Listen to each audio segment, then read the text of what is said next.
just about to say good morning to all of you. But that, of course, is a false wish, because we are all in different parts of the world, and some of us are going to sleep, some of us are fast asleep, some of us are getting up for breakfast, and some of us are in the middle of a working day. In other words, we're all in different time schedules on this planet at the moment. And that's really where we want to start with our reflections today. It's interesting, isn't it, that we still feel we have control over time. We know and we accept that life is a journey. Life is a space-time journey. And we think we can control the length of the journey and the names we give winter, summer, autumn, spring. Perhaps the first theme of today is just to have a look. Do you feel that time is something you can control? We make so many plans. We expect things to be done when we want them to be done. We get upset if things are late or early, according to our planning. Really? Time? The movement of this planet, which, by the way, is moving by itself. It's moving in the light that's above it. It's with that power. But apart from that, it's just going on. It's a good reminder of what life is. The other thing today is our way of measuring the time span where we have existed or lived on planet Earth. I know one person, I met her years ago in the United States, where she had in her room a photograph that had been taken of her each birthday of her life. She was in her 60s at that time, but it started with one that was taken on the day of her birth. I never quite understood why she wanted to be surrounded by this, because it had become extremely familiar. But it really doesn't help. Today, the theme is our experience of time, our experience of life's journey. And looking quite clearly, again, at the way we think we have control over it, can change it with words, with images. How fast does life change? How fast is the journey? Well, our scientists will tell us it changes millisecond by millisecond. So my life is changing millisecond by millisecond throughout the time that I'm alive on planet Earth. And how often in the day do we say, oh, it's early, it's late, we should have been gone, we should be coming, why are they not here? How long will it take? So today is the day for sitting back and saying, okay, I do not control time. Time is the journey of life, the pace of life. It's a good way for a theme to start today. One of the themes when we look at how we've behaved towards our time and we think our owning of time during the last year. It's all very carefully measured. Okay. Another thing that is shaken us, perhaps woken us up during this year, is our exploration. Now, we're all human beings, we're all on our journey, and we're on individual journeys.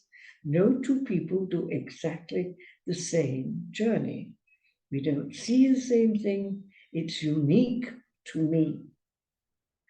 But now on this journey through space-time that I have lived recently, I've been part of our humanity's ongoing exploration. As far as we know, from the very earliest times that we were on this planet and could record something, we wanted to explore. We wanted to see what was over the other side of the hill or down the hill. And we started by walking through the forests that were near us or across the desert. And eventually we learned how to get make a boat or something that would stay afloat on the water to go and explore the waters. So we climbed the mountains and we crossed the deserts, and eventually we crossed the oceans. We went on exploring our planet. And recently, within my lifetime, and within the lifetime perhaps of many of you who are watching, for the very first time, a human being got out of the, as it were, the limits of our planet, out of the space-time hold, and went out into space. Remember the Russian astronaut Gagarin, who was the first man, as some poet put it, had slipped the surly bonds of Earth. Earth was bound. But now the human being had got away from planet Earth, out into space, and could look back and saw our planet for the first time. It's not so very long ago. When you put that against the number of years, we estimate that human life has existed on this planet. So we got out there and we look back. And however it has been recorded to us, something like the first response, the first response was something like this that was reported when he saw the very first person, human being from Earth who had seen this, saw the planet as it is, in space, with its neighbors of stars and other planets. And his exclamation was, "Oh my God, how beautiful it is! How beautiful it is!" It's a pity if that has been badly translated. It's even more a disgrace that we have forgotten that that was the first gift, that we woke up to the beauty of this tiny planet where we are at home, where we have been birthed and found our lives. And we've gone on, of course, having the first time we were able to sail on the water, we continued to explore all the oceans of the earth. The first time we could get to the top of a hill, we've climbed all the high mountains of the earth, crossed the deserts and the forests, and been down below the earth's surface in the waters to the world under the waters of the earth.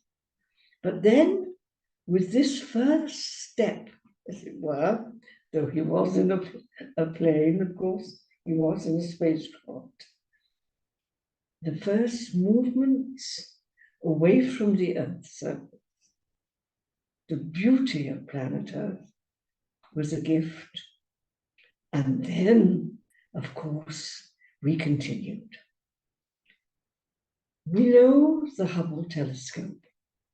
We set about trying to take photographs of this new adventure in space. And we've all, I'm so sorry, we have all experienced the wonder of the pictures that the Hubble telescope gave us. But we didn't stop there. We've gone on in the years since Hubble to go on building a telescope that was built particularly to be in space, a long distance away. Now, this is where you probably, like me, are reliant on the reports that are given in the press or in television. And I found one that recently was quite contradictory. In some report, it told us it had taken us 30 years to successfully construct the space telescope, the telescope to be used in space, to be called the James Bell. Another report tells us it took 20 years. Okay, check that out, can you? I haven't had time. Of course, I've had time, like everyone else. I haven't done it. But it's a good, I kept it in our sharing this morning as a good reminder how awake we must be to the reports we're listening to in press. No? Getting one piece of information or the other can change completely one's attitude. But this time, anyway, the James Bell telescope went into space. The spacecraft was launched significantly a year ago, nearly a year, at the beginning of this year, which we are now looking to see what has happened of value during this year, during this last year. It was launched on the 25th of December, a world which knows that as a religious celebration, but also as a very exciting midwinter family celebration. The 25th of December, this spacecraft was launched from Earth. It reached its destination, which was this plot of stars where we give us some idea of where creation might have begun. I'm not going to quote the distance. You can look that up for yourselves. It's breathtaking anyway, because the speed at which this spacecraft traveled for about 6+ months before it got there, our minds do not stretch to those dimensions.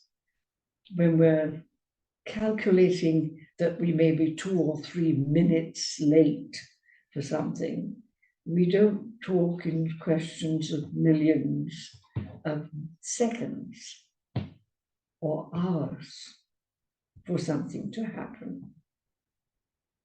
Now, this is not unnecessary. This says stop. Take again a good look at the world you are living in now.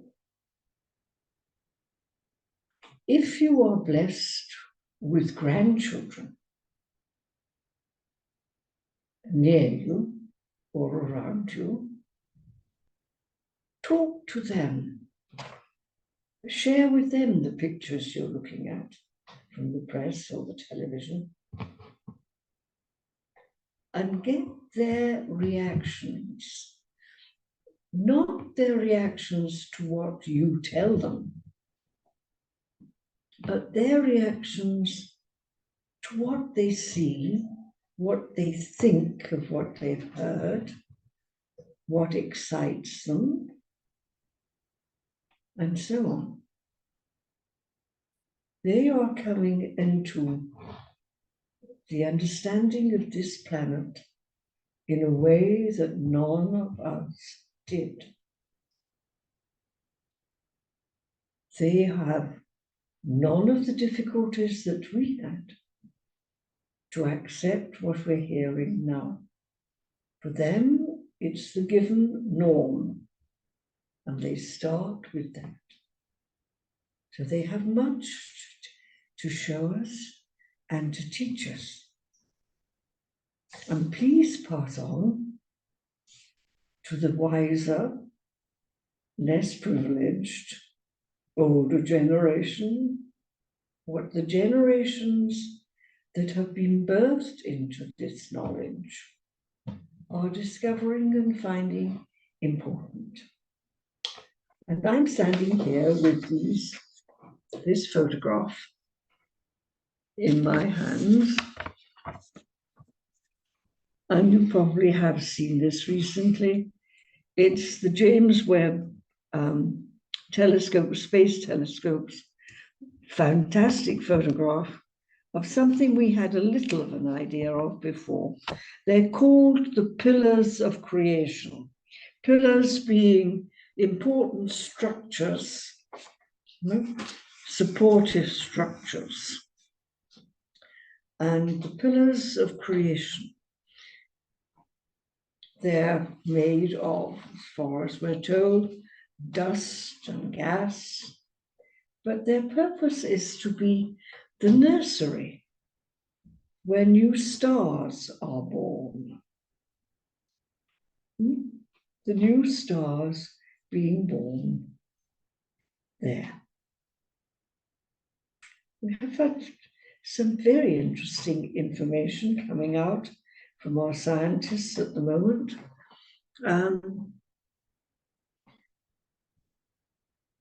The telescope, which was launched by the 25th of December last year, is into orbit round the sun at only 1 million miles from the surface of the Earth. It has produced for us not just information, but experience, like the colors which no human eye has ever seen before. What a wonder that has come. Stars at the end of time, at the edges of time. I'm reading this, one of the reports. Galaxies and stars at the edge of time. That is, only a few 100 million years after the Big Bang, whatever the Big Bang was, and whether there ever was a Big Bang. Only a few 100 million years. Dimensions, we didn't grow up with those dimensions in our minds. These pillars of creation, we had known about them, we had seen a picture before, an earlier picture, but now we have them in great detail. The nursery of stars, where certain stars are born. This is the world we are living in. the exploration that we are involved in. Humanity is involved, part of. And today I'm sure I will spend at least a few moments here and there looking at my watch to tell me I'm late or early, or I have 10 minutes more time, or whatever. And perhaps because we have taken the space to sit down on our own and listen to how we are living, how each one of us is living my life in space-time now, with the information and the knowledge and the truth that I didn't have even at the beginning of this last year, before the 25th of December and the launching of this spacecraft and the beginning to work of the new space telescope.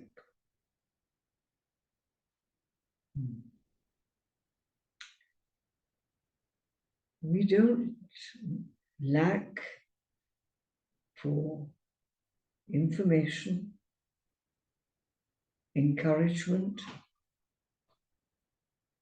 shock, perhaps, at how our world and the way we should live in it has been changing and has changed. Does that mean everything I've been doing has to be thrown at one side? No, of course not. But as you have taken this time, this one day, these are ideas that could take you into the silence. It's not the thinking and the reading and the planning and discussion that will give us the experience we need, but the aloneness and the silence. The answers are not out there in books or telescopes. They're within ourselves. Each one of us will know, as no one else will know, what life on planet Earth is for. No one else can live my life with me, and certainly not for me. Only I can live my life, and I am living it. And having taken a step to one side from the day's routines before this year ends, let's spend this day looking at our exploration in space and the world that we live in now. The world that we live in now, not even last year. We have discovered all this in the last half year or less. So, wonderfully exciting times. And I don't have any grandchildren around me. I'm trying to get hold of 2 great-grand nephews, but as they've been living abroad with their father, who's working abroad with their mother, I haven't had much to do with them. But when I can get hold of them, I most certainly will, to hear what they are saying, what they are thinking, what they are hoping, how they see the world we're living in now. And this is the first day of our reflections for a new year. And looking at the overall title, which was Change and Challenge, or the challenge to change. Have a wonderful time. And we'll meet with the next theme.